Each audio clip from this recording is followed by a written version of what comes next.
doing the deed with Zane since high school, when she'd cloaked herself in magic and snuck into the locker room to watch him shower. Never had there been a more erotic sight. The water had glided over every sinewy plane of his body that she'd longed to follow with her hands. Since that day, he'd been her secret fantasy. But wasn't that the problem with fantasies and daydreams? The reality was always worse. And tell me, how much experience do you have anyway? Must be quite a lot to compare to if you thought what we did was so terrible.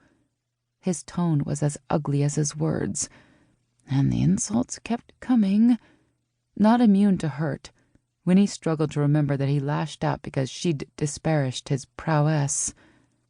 To think, I've always thought you might be the normal sister, he said with a scornful look. Her back went up. People could say what they wanted about her, but her family was off limits. Her rage fueled the magical power contained within her body.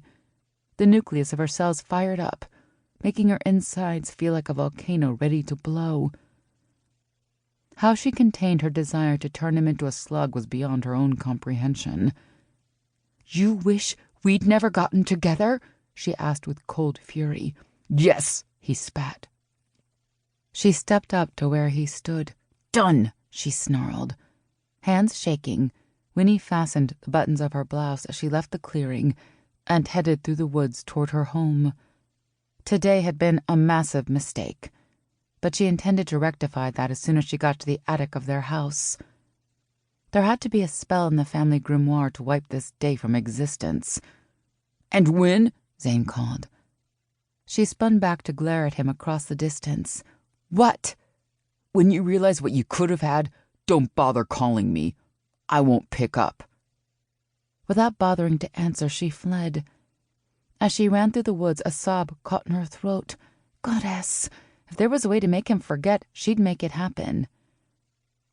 Once she'd reached home, she jogged up the steps and headed straight for the Thorne spell book. As she thumbed through the pages, she happened upon what she'd been looking for and tapped the page.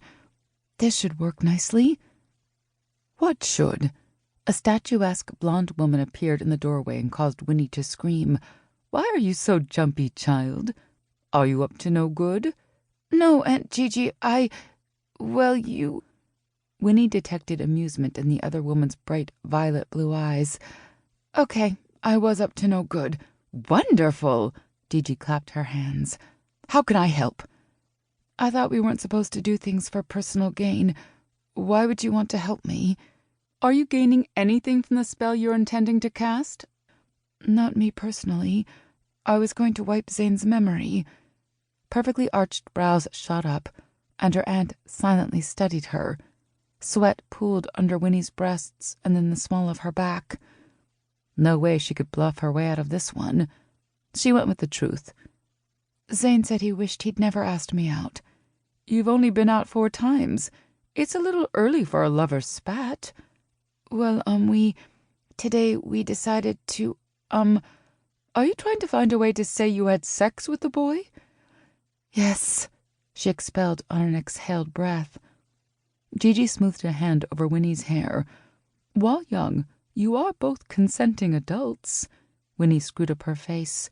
Tone hard, Gigi asked, "It was consensual, correct?"